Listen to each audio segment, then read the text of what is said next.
Hello and welcome to Super Respectable. My name is Toshio Rahman from Istanbul, Turkey. And with me is my friend David Lewis from the Netherlands. Hey, Dave. Hey, Tosh, how are you? I'm good. Thank you for counting me down. Sometimes I forget what comes after the numbers, three, two, and then. Yeah, I was thinking of trying to mess up the order and just to make sure you were on the ball, but you did very well with the countdown. Good job. Thank you. We were just talking pre starting this that for me, I'm leaving in 2 weeks, so my bags are packed. I'm ready to go. There's Wow. a song, right? And then Leaving on a jet plane. Is that the one? That's the one, yeah. Okay. So we're pretty busy, man. Like we're heading out. What about you? What's happening on your end? Anything interesting? Anything fun? Yeah, some kind of fun things are happening. Like we talked about, I'm applying to do an executive MBA. Cool. So that's starting in January. Should I decide to go, and should they decide to accept me? Do you think the fact that you have your own podcast deters from your admission into university, or makes you a unique? It makes candidate? Me a unique standout candidate that will lead to them, giving me scholarships and everything. We can drop the name of the institution throughout the episode to really boost their marketing. So. Oh, that's okay. Don't worry about that. Okay. It'll be fine. Okay. And cool. the other thing that I have done is I've started a company. So That's also exciting. Delve Advisory. If anybody listening needs any research on any potential business partners, rivals, competitors, you can come to delveadvisory.com and we'll help you out. It's a very cool website. I was on it the other day and I'm like, this is really well built. Thank you. I think it's very important these days to have a presence that looks cool. And I figured putting a little drone footage on the front page would be sure to capture people's attention. Was that your drone? Or no, just like standardized? No, it was some stock drone footage. But as it so happens, each one of the stock footage and photos, videos that I have on there's only 3. The rest are my own photos. Oh, nice. There's actually a connection. So like 2 of them are Canadian. So we're Canadian. That's cool. And then the drone footage, I actually didn't know which city it was that was featured. I was like, just looks cool. I can't really tell what city that is. Yeah. But then I was like, I should probably know what city is featured on the front page of my website. And it's actually Warsaw. Oh, so cool. Being a quarter Polish, there's a slight connection there too. So it's not totally random. Have you ever been to Warsaw? I have not. I would like to go. I heard good things about it. Have you? No, I don't. Honestly, I can't tell you a single thing about Poland, except some historical facts and some food. It should probably be the subject of another episode. But I went in 2004 or 5. I don't remember the exact year to see family there for the first time. It was my only visit to Poland, and I barely survived because of the sheer amount of vodka that was consumed. Yeah. Interesting. Yeah, I don't know a lot. We'll do an episode on Poland. That'd be interesting. And how about the situation with the Rona? The situation. Well, the big situation that's coming up tomorrow, being December 1st already, is there's a face mask law that is coming into force finally here. So what is there'll be a requirement to wear a mask in all indoor public spaces. So in your house. It's weird. I'm a member of a gym down the street, which I haven't been since February, but they keep sending emails. And today's was about the mask law. And the law is, it doesn't make any sense. So you have to wear it when you enter the gym. Yeah. You have to, there's no changing rooms anymore. So you have to come fully dressed to work out. Yeah. But as soon as you're in the gym, and ready to work out, you can take it off. So the fitness classes. So for me, that makes 0 sense because the gym would be a higher risk area, and it would make perfect sense to be covering up. But such is the way of the law. So I don't know. But have you? But you, like you said, that you have not been to the gym since this whole thing started, yeah? No, but I'm thinking maybe I'll bite the bullet and head back. What about you? You have a gym inside your building, right? No, I don't. Not now. No, I literally joined a gym a month before coronavirus started. Then when it started, I stopped going. Then I told them I was leaving, going back to Canada, so cancel my membership. But that was 3 months ago, and I still hadn't gone. And our shopping mall, our grocery mall, is on top of our gym, so we go to the grocery mall like every day.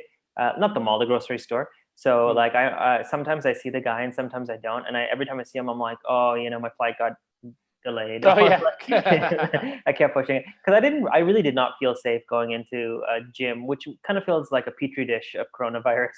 It's hot and sweaty. Even in pre-corona times, they aren't the healthiest of places in terms of germs. So I do, when I do workout, I try to do like walks a lot. I've been jumping rope. I haven't in the last couple of weeks, but I jump rope, and then I do a lot of like just push-ups and pull-ups and this and that. It's not that exciting. That's really impressive because I think this year I've been very good with doing cardio, like going for runs that have a great park nearby. So I've done runs pretty much every other day until my knees and joints start hurting. But I've done very little upper body stuff, so I'm a bit concerned about that aspect.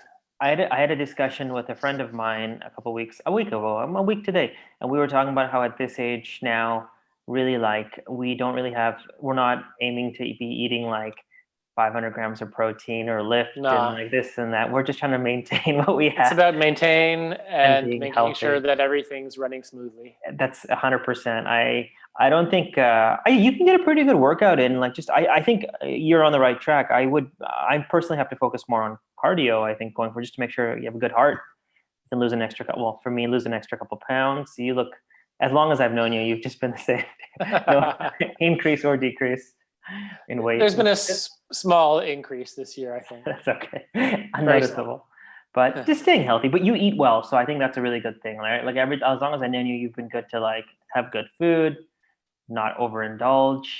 You have a good. I just think the main thing is that portion sizes in Europe are much more sensible than even Canada. I mean, Canada is more sensible than our neighbors to the south, but it's still quite large. The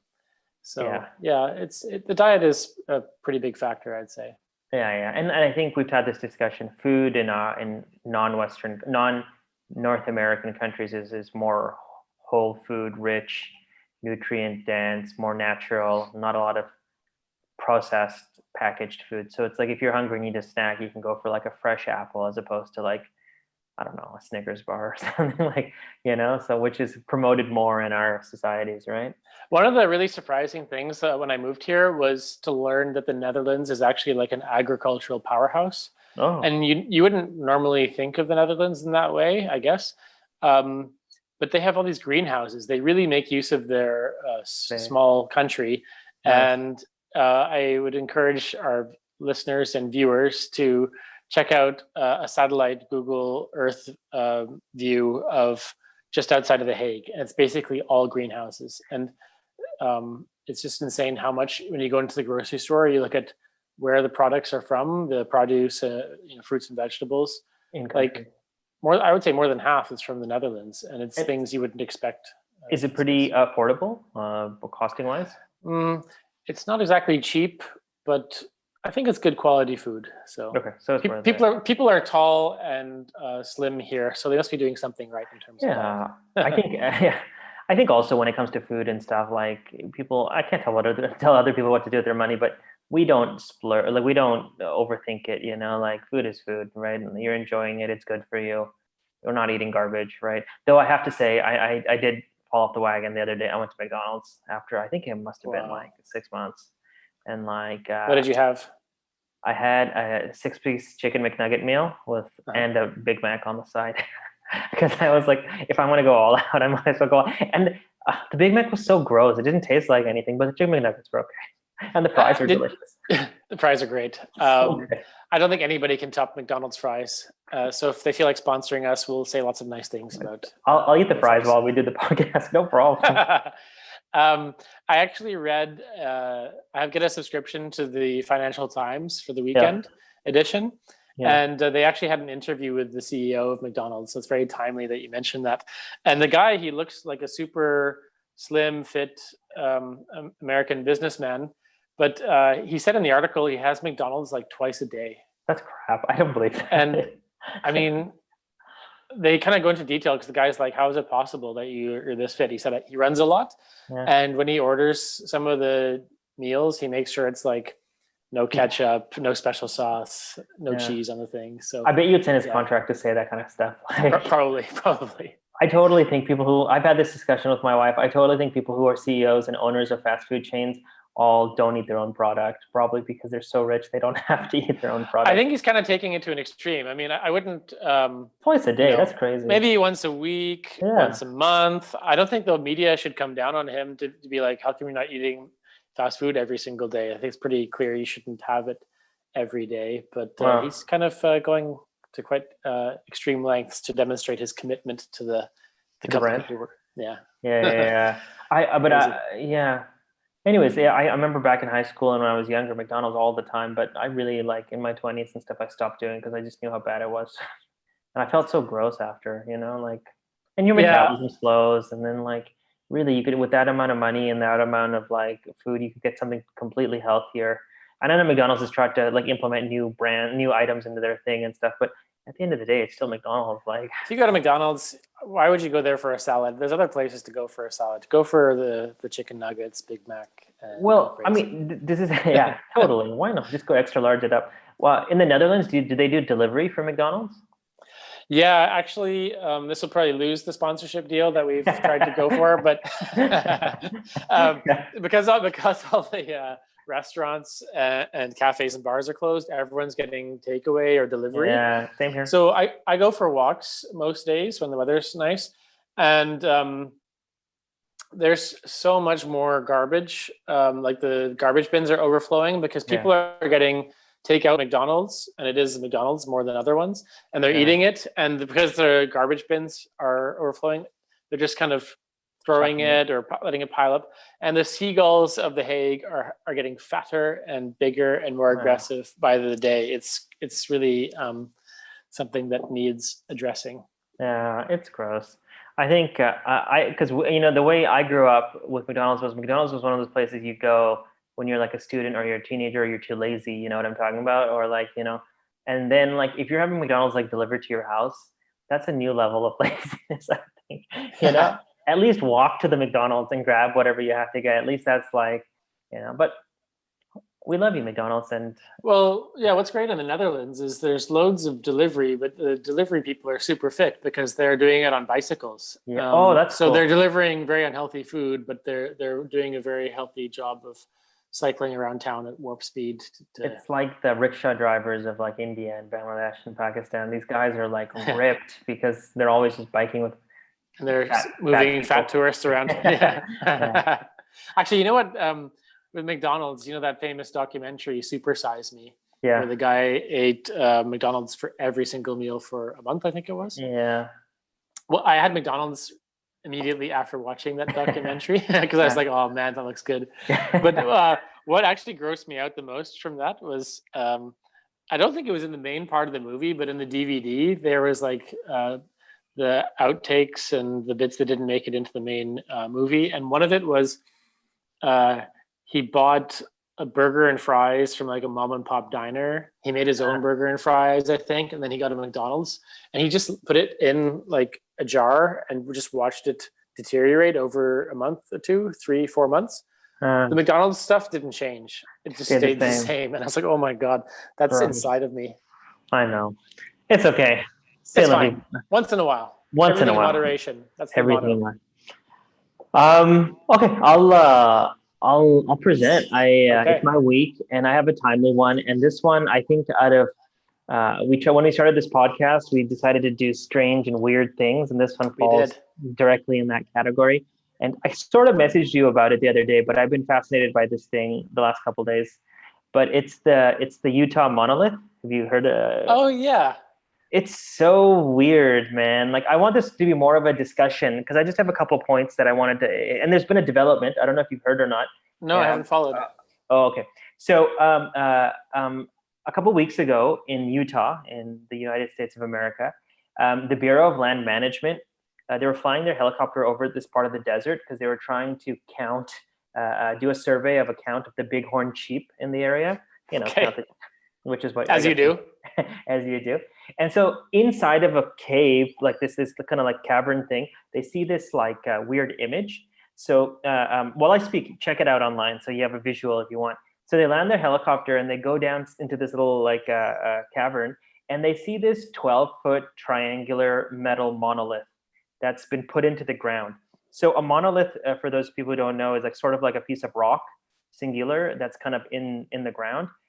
If you watch 2001: A Space Odyssey, it's very famous there that the aliens that put the monolith there. So this thing it's not natural. It's been man-made or alien-made. Wow. And so it's 12 feet tall. It's got three sides, it's triangular. It's like, if you really look at it, the people who have put it there have really dug a hole in and put it in and then put silicone around it so you can't move it. There's even video of like the people from the land management place kind of coming down, trying to figure out who put it there, how it's there, and even pushing it. And like, they can't move this thing. And it's 12 feet tall. And like, and like, just to situate it, is it in a super isolated, like out of the way location? Apparently, you would have to drive. It's about 6 miles away from the closest road. Wow. So it's far. Like, and to even get that to this place, you'd really have to just kind of make an extra journey to get there. It's really in the middle of nowhere. So these officials, they like, of course, in the modern age, they take a video and post it online, but they don't put the location down because they don't want people to get lost or get hurt getting to it. But of course, in the world that we live in, these internet sleuths start trying to figure it out. Look at my favorite people. Yeah, look at like this mountain height, this like, the path the helicopter took, etc. And they geolocate it, and this guy on Reddit posts it, and then like within like hours, people are trying to figure out and go. And one guy makes it there, and then another person makes it, and so they start like, people are saying that I drove 4 hours through the night, then I hiked 10, and they get to this monolith thing, and it's so weird because it's clearly not natural, and it's been put there. And so people. There's no writing on it or no inscriptions, anything. It's no writing on it, but one thing was funny was that people were posting online, and they were saying that in this year of COVID, if you look close enough on it, it says, like, this is just a joke, it says that the cure for COVID's inside the monolith. Right.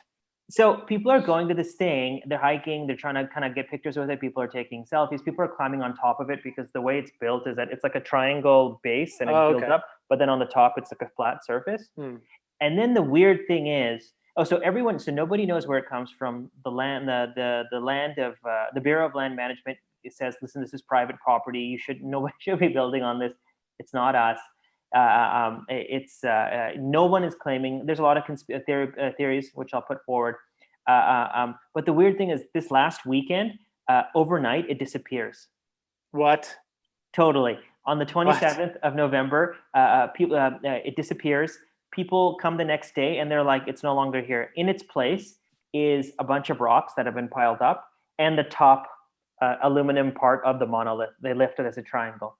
Wow. So if you go online, you can see people taking photos with the triangle piece and the rocks. And so it's really, really weird. But there is a little bit of a report. They were saying that 2 people who were hiking to the monolith, let's call it the monolith, a couple days before, not a couple days before, a couple hours before it disappeared, said that they reported seeing a pickup truck driving away from the site, and it had an object in it. But that's all they could kind of claim. They couldn't say anything else.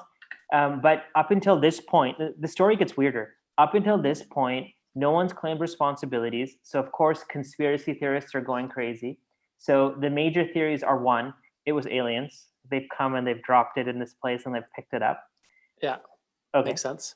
The second is that it's an art installation, like from a local artist.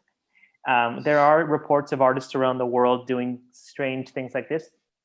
There's actually a really famous artist. He died a couple of years ago. His name was John McCracken, and he was famous for doing kind of like pieces of art like this, which are very like rectangular or solid shapes. And it was even reported that during his life, he lived in the Utah, California deserts. So it could have been him putting it out. Okay.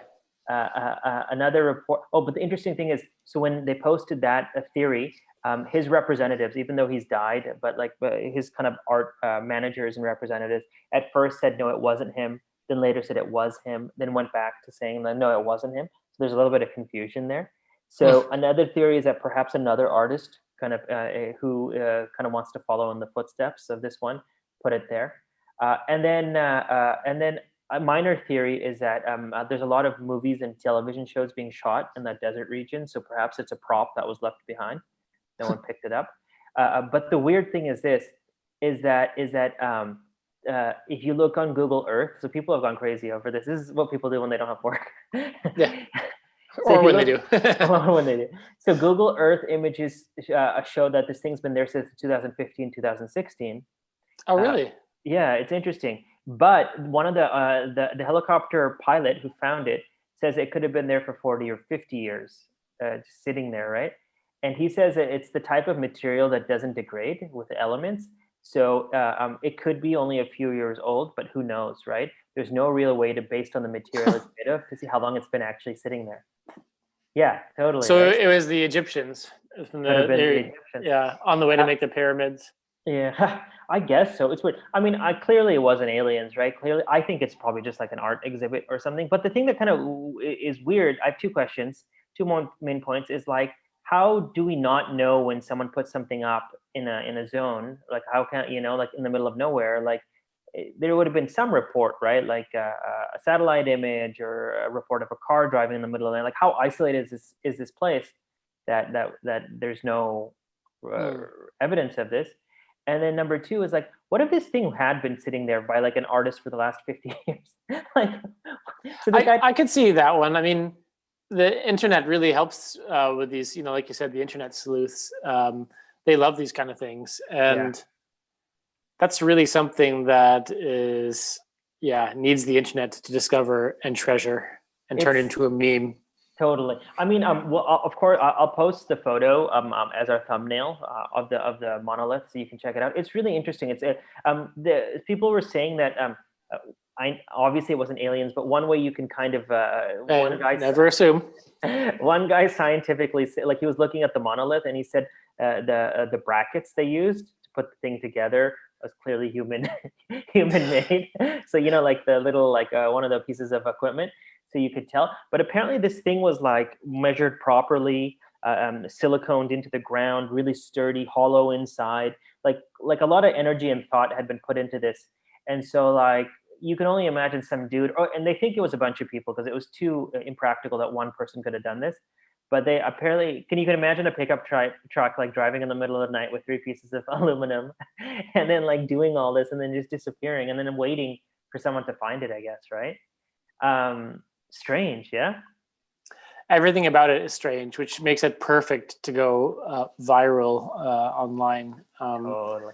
Yeah, it's wild. I'm surprised it hasn't turned up on eBay yet. There's someone trying to sell it. Totally. A bit like those Banksy artworks. He creates some beautiful art, and then people rip it out of the walls and try and sell it. So it's a shame that it just couldn't stay there where it was, and people could make their pilgrimages there, because that's what makes it unique.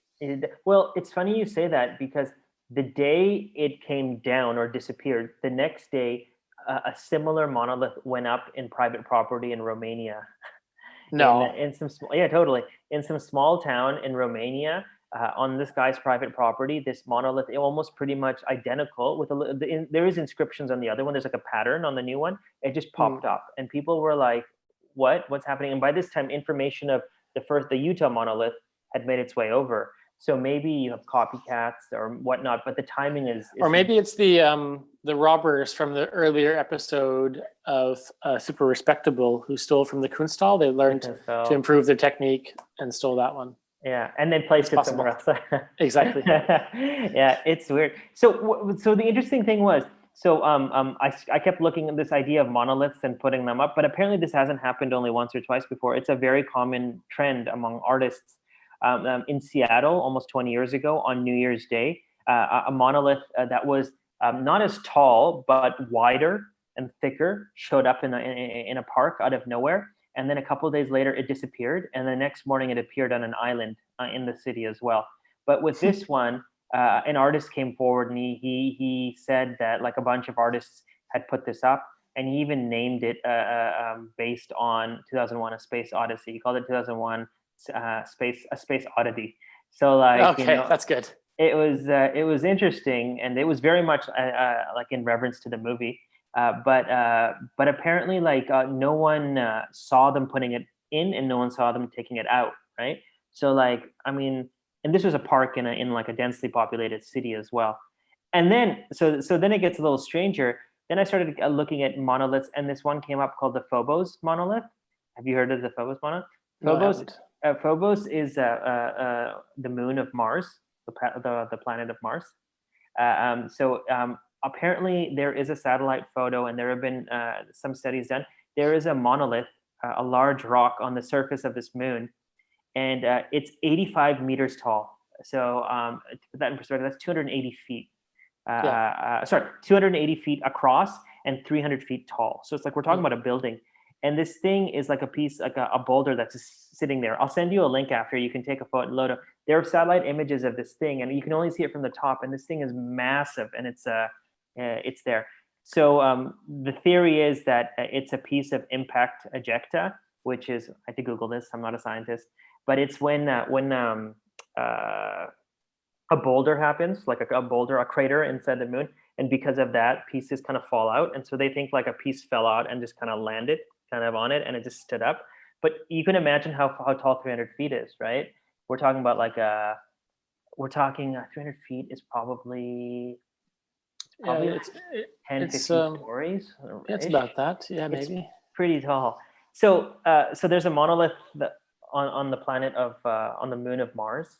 And Elon Musk didn't do anything to do with that. He had no responsibility. He had no responsibility. But the interesting thing is there is from a number of scientists and from the Mars Institute, which is a nonprofit, which is a research institute for the research of Mars.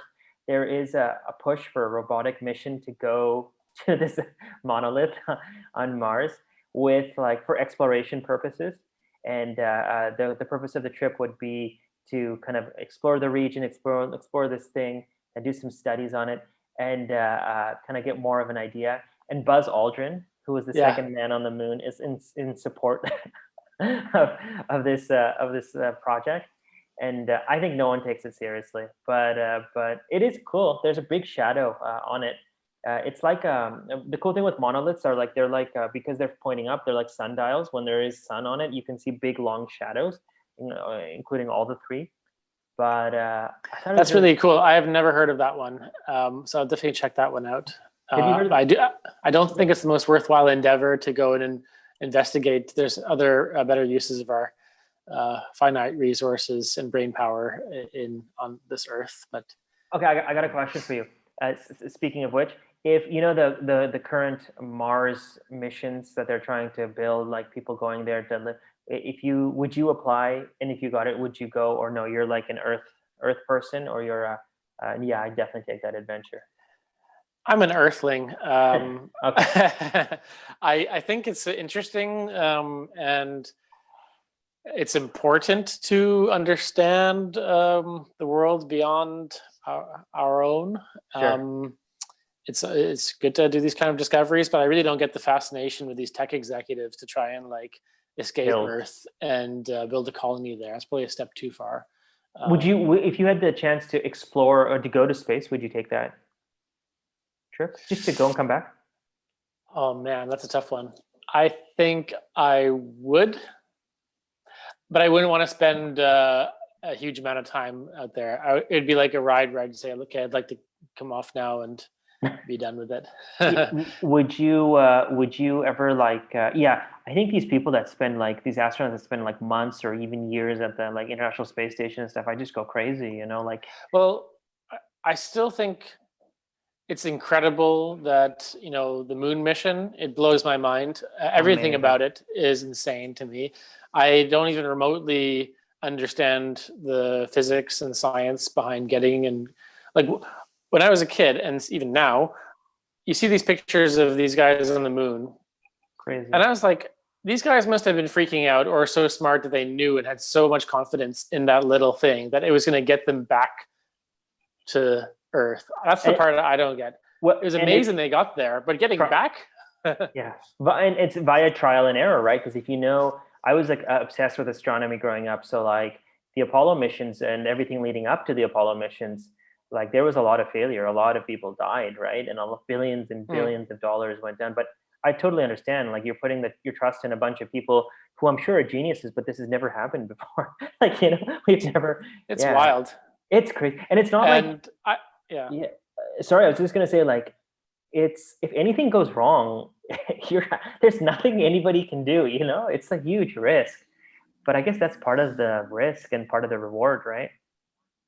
Yeah, and there's all these stories now because I don't know what the situation is these days. They haven't really done much on going to the moon. I think they should refocus on the moon, do all they can to explore the moon before they start going off to Mars, because how many moon missions were there? How many times people have been on the moon? I don't know. I think there could be some monolith there, right? Yeah, that's true. There is, by the way. I did read that there is a monolith there, but I think NASA has actually discovered it and explained it. But that's true. I don't think people go to the moon anymore. I think you're right. I think they've stopped because there's really, but they should. It's cool and it's safe, and I mean, it's understand it's something that's common, meaning we've done it, and with the technology between 1960 whatever it was and now, I'm sure so much has improved that we can have more certainty in terms of space travel and safety, right? Just at least to the moon. It's just absolutely stunning and astonishing to me that there are people on the moon then, because if you think about the technology even that we grew up with in the 90s, like a Game Boy and mobile phones, they were crap. And I'm like, people went to the moon based on technology from the 60s. It blows my mind. These monolith things, I don't have the same kind of rabid fascination where I would get in the car and drive to try and find this thing. I appreciate people who do that. I guess there's not too much going on in some parts of the US that you should check that out. I also think it's very cool that if it was an art project, I actually respect those kind of art projects as long as they don't destroy things or whatever. I really am a big fan of Banksy, these kind of installations that appear from time to time in cities or at random locations. I'm all in favor of that. I think that's very cool, and they should not be taken out of their location. The anonymity behind them is cool. Like the fact that they're in this, in this world where everyone wants to be famous, everyone wants to this and that. There are these people who want to stay anonymous but still kind of do really unique things. And that's the beauty of it. And it's a big reason why Banksy is so famous. His art is really cool. It makes you think. Yeah. But part of his appeal is that no one truly knows who he or she is. Yeah. That's there are theories, right? Who they could be. There are theories. I think the main theory that's sticking around is that he's a member of the band Massive Attack. Have you heard that one? No, I haven't. Tell me, the British, right? I would imagine. So from Bristol, because I worked in Bath, which is a very beautiful city, about half an hour away from Bristol, which is a pretty rough and tumble part of the UK. Many people like Bristol. I'm not the biggest fan, but Banksy hails from Bristol. That's where all the original Banksy works were from. Cool. And Massive Attack is also from Bristol. And there's one member of that band who people believe is Banksy. What is leading them to believe that? I think there were people who were interviewed from Massive Attack or someone who knew Massive Attack on the subject of Banksy, and then they let slip the name. Instead of saying Banksy, they said Steve or whatever. Steve, our drummer. Yeah, exactly. And the guy quickly said, I mean, blah, blah, blah. Yeah. And then it led people to do a search and realize, maybe the guy, he fits all the characteristics of Banksy. Yeah. But I hope they preserve the mystery, because with this monolith, the great story behind it is in the discovery and the mystery of what it's there for. I like the idea of the patience that people had with it. Like whoever it was that put it up, it could have been 5 years, it could have been 50 years, it could have been a day. But whoever it was really planned it out, really put a lot of effort in, put it in, and just waited. And that's it's just one of those things. He never knew if it would have been founded. Who is to say that these like department officials would be like counting sheep, and they'd be like, "Hey, what's that?" And so it is cool. And then, like, by the way, the idea of the monolith has been popularized, I think, in a lot of Hollywood movies now, right? I mentioned 2001: A Space Odyssey, Interstellar, TARS, that thing. Haven't seen that one. You have not seen Interstellar? I haven't seen Space Odyssey either, to my shame. I haven't seen Space Odyssey, so I gotta say, everything I've seen is in reference to it. So I'm on the same page. Maybe you and I can watch it together. But is that the one where they have that music where it goes? Yeah. Dun, dun, dun, dun. Yeah. There you go. But Interstellar, you got to watch Interstellar. It's a beautiful movie, very well shot, and then very nice story, and very cool about the space travel. So I try to watch it like once every 6 months or something like that. Really? Is it a Christopher Nolan movie? Yeah, it's a really good Christopher Nolan movie. Oh, big fan. So and then his I like the twists in his movies. So like, and I like sometimes the twists go into knots, and I can't undo the knot. I don't understand like what he's trying to do. Inception, I needed so much help on that one to unpack it. I think. I mean, we have to go watch. What do you think has been the best movie you've seen this year during COVID times? I actually struggled to remember the name. It was the movie I watched at the cinema in the theaters a month ago. It was a French movie about a teacher who was having an affair with one of her students' fathers. Oh. And she goes and follows them on their holiday in the countryside, like a crazy stalker. Yeah. So it's a pretty French movie because, as far as the stereotype goes, all French people are having affairs and doing that sort of thing, and smoking and eating cheese and drinking wine. So that's all there. So yeah, it was actually a pretty funny movie.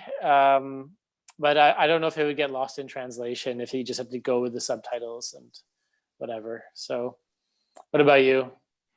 I don't know if it's my favorite. I can't think. I have a problem right now. I can't think of every movie I've seen my favorite. But I did watch a movie the last week, and I thought it was incredibly clever. It was Jon Stewart's last movie, Irresistible. It's about the political system in the States. It's incredibly smart.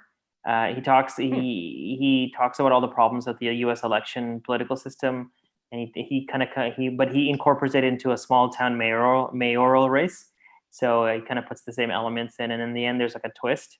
So it was really clever, I thought. And I think Jon Stewart is very, very smart and very witty and very clever in how he presents information. So yeah, I stopped associating him with acting after he did Daily Show, because he had this whole acting career. I think he was in a movie. It was Dazed and Confused. Yeah. Where he played some stoner pothead, and it didn't seem like him at all, but that was his life beforehand.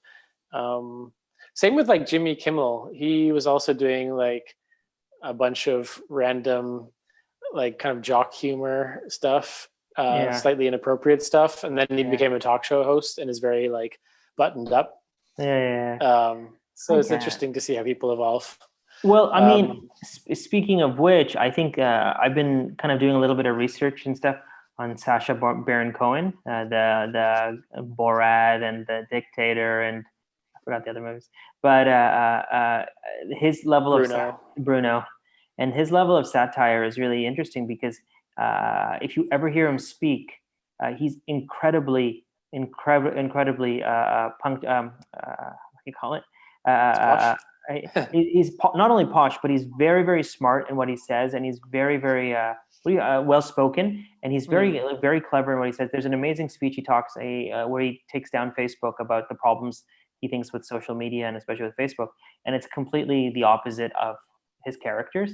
And then if you watch more interviews, and the way he approaches all his acting is very, very satirical and very unique. So I think he just puts on a character. And then if you research more, he went to Oxford, and he studied with very smart people, and he's very well spoken. He's very well read. He comes from quite a academic family. I think his brother is like a world-renowned academic at Cambridge, and So I think but I think a lot of his humor is lost. Like the true meaning he's trying to impart by doing Borat and Bruno is to like reveal people's prejudices and things that they are concealing and bring it out to the open. But in my conversations with people, what they remember from Borat is him going, "Very nice, high five." So maybe the concept is interesting, but maybe his delivery or his implementation is not the best, or the focus tends to shy away from what he really intended, right? That's true. I mean, if you talk about Borat, you'll just remember the stupid things he said or he did, whereas the idea he was trying to get across might not be as clear or evident, you know? Yeah. So in that respect, I mean, it was Borat, the first one, was a classic. I think that'll stand the test of time. The latest one, probably a bit more of the moment because it talks about the election and coronavirus and all that. But yeah, he's quite the character for sure. I saw this interview with him where he was talking about he getting what's his name, Secretary of Housing and Development. I think Ben Carson. Ben Carson. Yeah. You got it, Carl. He tricked him into doing an interview at a hotel, but just before the interview, the Ben Carson's the White House chief of staff pulled it because he's like, what is? Because he was pretending to be some like Norwegian gift unwrapper, and they wanted to do like a YouTube skit, but they pulled it because they thought it was weird. And then like security started like freaking out and stuff. And it was in a hotel where there was like a Republican convention. So there's more security than normal. So they started looking for this guy and he had to he booked a second room. It's this insane story about how he had to hide and then try to get out of the hotel without being caught. Because if he got caught, then he could be in a lot of trouble for what he was trying to do. And he talked about how like building up to this, he had to stay hidden for like 3 weeks in Washington because if anyone saw him, they would know that they'd be on high alert. Yeah. So like he's very dedicated to his craft, I guess. But did you hear? Did you watch the latest one? I haven't seen the latest one. No, is it good? So this isn't gonna totally ruin anything, but he does show up at a Republican convention or meeting in which Vice President Mike Pence was speaking. Yeah, only for 1 more month.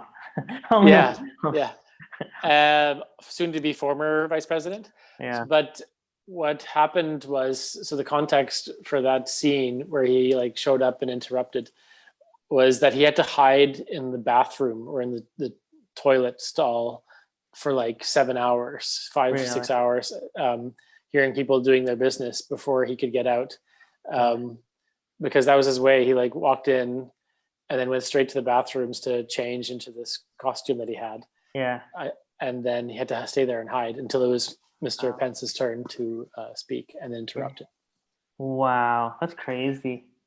Yeah, that's a level of dedication that explains why I'm not anywhere near his trajectory in the career. Yeah, crazy. But hey, how about art? Do you have art skills? Are you much of an artist? No. No, I mean, I come from a family of painters. Like my mom paints really well. My sisters are pretty good. If you go to our house, we have a couple of our paintings up and stuff. But I'm not. My wife is a really great painter, but I'm really not great with art. You? Yeah, I'm not great. So that's what I'm thinking. Like, I'm not good. If someone asked me to draw something, it would look really pathetic, like a stick figure type of situation. Yeah. But I think where I could have some value in the art world is to do something kind of like this monolith. Yeah. It's pretty simple. We could put our heads together. We have very creative minds, Tosh and Dave. And we could try and think of some sort of copycat art installation, which would be cool.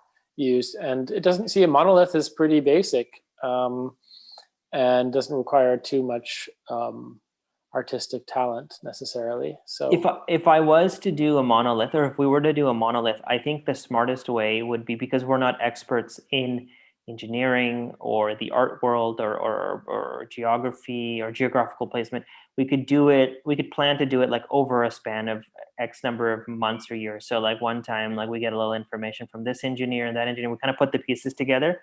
And then once we have everything set, one night we go out, place it, and then disperse. And I think never take credit for it. Just leave it there, and see what ends up happening. Yes, exactly. So we'd have to do some brainstorming and thinking of some good locations. I'm sure in Canada there's many options given its vast territory. Yeah. If you did find, as we near the end of the discussion, if you did ever find a monolith like in the middle of the woods or the forests and stuff, would you be like approaching it? Would you stay away from it? Would you be like, this is weird? What would be the initial reactions if you were the first one to find it? Yeah, if it was totally isolated, I mean, I do find the Utah thing kind of freaky. I do get alien vibes from that. So I would, yeah, I would, post it on my Instagram, and from there the frenzy would start, and I would do interviews for local news and CNN and all that. Totally. But I would try and hope and insist that it would stay put. Don't mess with that stuff. There you go. Well, I'm gonna keep following up, especially on the Romania monolith, and see what ends up happening if they remove it or not. But it's weird. All of this is weird. But the positive is, and this is what somebody else said, is that in this year of such crises and instability, something like this is at least brings some type of curiosity and positivity to the world. So at least it's a little break. It's great to have like this non-story being a story. So that's really great. Anyways, man. I hope you have a good. Thank you so much. You're welcome. I hope you have a good rest of the day, and the remaining business day goes well for you. You're dressed very nice. Thank you so much. I'm about to sign off for the day. It's been a hard day at the office. I'll let you go then. Thanks to everyone for listening, and we'll see you next week. Bye, everybody.